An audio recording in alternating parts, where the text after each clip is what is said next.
Today on the Rockabilly Arts, we have an action-packed day today. We're building a table frame and we're working on Jeff's car, and it's going to be fun and awesome and lots of good metal work. So stay tuned.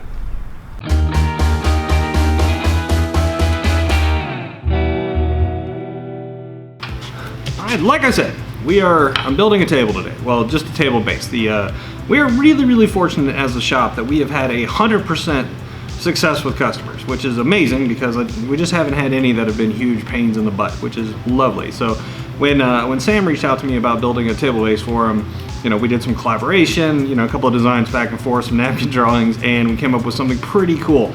And then we rendered it. I'll zoom in on this later. So hopefully it'll pop up somewhere around here. Turns out, Fusion 360, you can actually generate a architectural drafting type of, or industrial draft of what you're trying to build, which is freaking awesome. Also, while I'm here, I realize I've been making myself a lot of stuff on the plasma table while trying to get it to work. So here's a quick update on the plasma. The air dryer is awesome.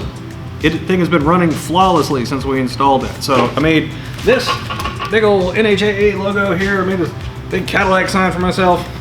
Awesome. It's awesome. I love this thing. You need stuff. Hit a brother up. You know what I'm saying. We're now going to talk about my favorite tool in the shop. Well, one of my favorite tools in the shop, the cold saw. Now, why a cold saw? Because if you look over here, there's a pile of band saws. Well, we started off with this piece of crap over there, which is a Northern Tool little 4x6 or whatever band saw. Worked out well for the first couple pieces of furniture we built, but it was okay. Sold some things, managed to generate a little bit of money, went to an auction on a much bigger bandsaw. That bandsaw was not too bad, except for the fact it was just massive. And the problem with the massive bandsaw is the wheels were so far apart that as the blade would start to come down, it would start to deflect and you get up with these terrible edges. So managed to use that for a while, fixed some stuff, made some stuff, and saved up enough money to buy this beautiful bastard, which is a Bailey CS315 EU. The EU being that the controls are on that side instead of down here for the US model, but that's the only difference. It'll have 315 millimeters of cut depth on this giant blade, right? Think of it this way: it's kind of like an end mill, but on a single plane, like on a vertical plane. So each one has a hook. It shaves off a certain amount of metal with each cut. There's not a particular amount of precision that is required when using it. You just kind of get to feel for how much pressure to give it. But yeah, and then it runs a cooling fluid over it, rotates at 60 to 80 RPM, and it just cuts. Nice, beautiful, square, and it does something that the bandsaw does not do by nature, or does, but you have to adjust every single time, is that you can miter cut with it. So that thing will do 45 degrees either direction with bump stops. Makes so much easier. We can just fly through material with this thing. So yeah, cold saw, wonderful piece of equipment. Real quick, handy little tip here, and it's something that, if you've been doing woodworking for any length of time or metalworking, it's one of those things I wish somebody had told me at some point. So know which side of the line you're gonna cut on. This is important because, come on up. If you look at the blade has what's called a kerf width, right? So this is the width of the blade. It's about 1/8 of an inch, right? So if you cut on one side of the line or the other side, so you'll make your measurement and then you'll draw a line across it. And if you cut to the inside of the line or the outside of that line, depending on the width of your marker, you could be off by a full 1/4 of an inch, which means nothing is going to fit. So when you're cutting stuff and you're marking stuff, just be consistent about how you're marking it. So if you measure it off, you draw the line at your measurement, make sure you're always cutting to the same side. Helpful hit from Ganchi.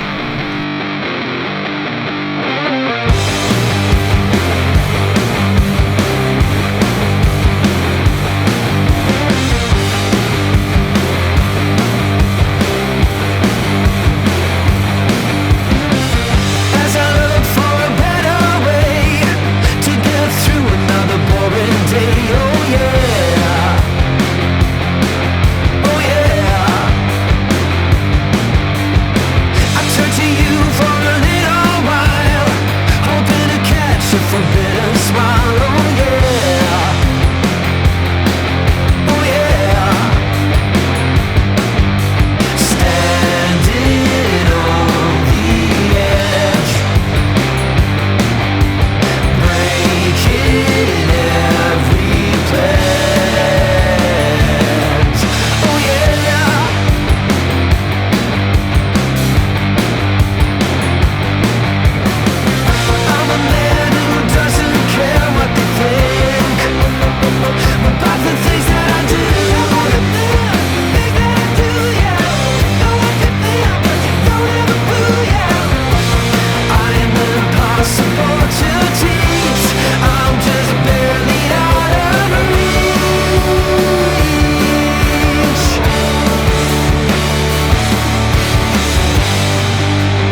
before we start welding, there's a few things I want to talk about. One, I'm not like Mr. Safety most of the time. I mean, you know, your normal, you know, I'm grinding on something, I'll put on the shield or goggles and earplugs, but just, and of course the leather apron.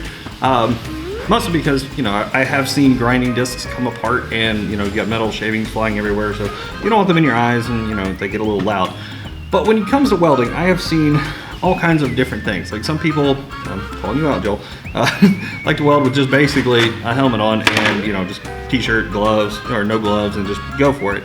I, on the other hand, am a ginger, which means that if I spend too much time in, you know, bright amounts of UV, in about an hour I'm gonna be peeling like a 2-day-old Krispy Kreme donut, and we don't want that. And you certainly don't want to grind without a shirt on or weld without a shirt on, because you'll end up on Grindr, which I found out is not a site for metalworking enthusiasts, just pipe fitters panel. Not a big deal. So, first thing, buy a good helmet. Like that's not a bad helmet, but the first helmet I bought was from Harbor Freight and it was total crap. It had a little solar panel at the top of it, and if you got even remotely close to shielding the light from hitting that solar panel, it would shut off, you'd go blind. Second off, gloves. I like gloves. I specifically like lambskin and deerskin gloves, and a jacket. And a jacket that does not catch fire if you get sparks on it, which is also lovely. I forgot what this one's made of, but wife bought this for me. I've used it every single day that I've been welding. So there you go. Little handy tricks for you. In one of my previous videos, a friend of mine asked me about the lay wire technique, and I felt like this was probably a good time to talk about that too. So what we have here is when I grind them, I put a 45-degree bevel on them and then I clean back about an inch. Now, the reason for cleaning back about an inch is you don't want any material that has, you know, dust or grinding material in it and air, which is also why you use a shield gas like argon or cargon, which is CO2 and argon if you're MIG welding, or MIG welding. But when you're TIG welding, use argon. And if you get anything trapped in there, it can compromise the integrity of your weld. This is furniture, right? So it's not like it's structurally that important. However, you just want to develop a good practice around that, because, you know, one day you're welding on a table, like we're doing here, and the next day you're putting together a 1960 Ford frame, and, you know, the last thing you want to do is start cutting corners when somebody could die if you fail. So, also, you'll notice that the edges of this have a radius on them. And one, they're not super sharp that way, which is lovely. But when you put this 45-degree bevel up against one of these pieces here, you end up with this nice little valley in there. So what you do then is you lay wire, hence the name lay wire, drop the wire down in there and you just walk it back and forth, melting parent metal on each side, and then the welding rod kind of sits down inside that. Now for this, I'm using silicon bronze. Silicon bronze has a melt point somewhere 1600, 1800 degrees, while ER70S2, which is what I usually use when I'm not doing furniture, has a melt point of 2200 degrees, just like steel does. So that's the lay wire technique. Now I'm going to show you how we kind of do a flat end cap here. So when we look at the design, you'll see that there's the center bar that goes down the middle that all of these outriggers attach to. Now, and each of these outriggers has a foot on it, and then the center bar is capped on both ends. So what we need to do is we need to take some of this 2-inch square that I've already prepped here, and notice again the bevel on it all the way around. So the first thing we're going to do is we're actually going to tack those onto each of the legs so I don't have to do it later. And also you'll notice here that, you know, I've got a nice square 90-degree piece here, but then I've got a piece of welding wire underneath it.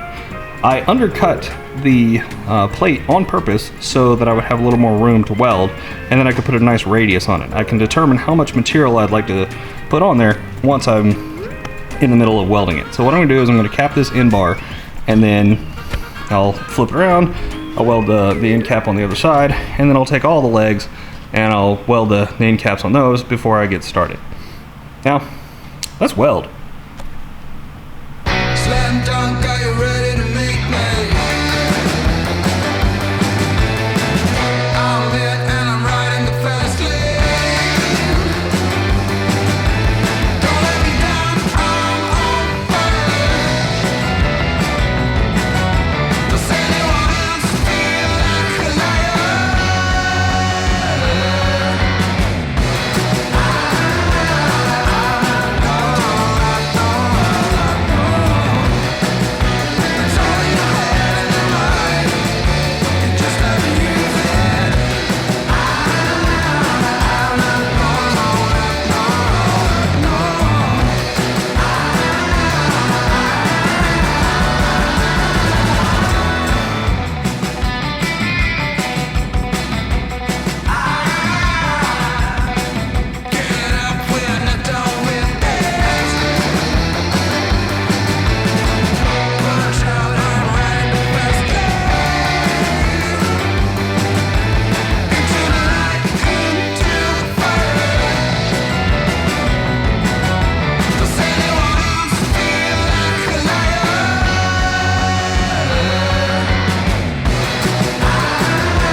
bunch of welding done.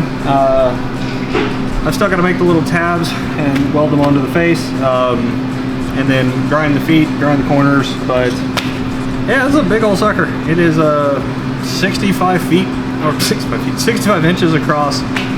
So the tabletop is 48 inches, so it should sit proud about 2 inches on the off of each corner. So the tip should be about here, all the way around. But yeah, I'm totally going to paint it in a few minutes in accordance with every single regulation there is about ventilation and OSHA, blah, blah, blah. But you don't need to see that, right?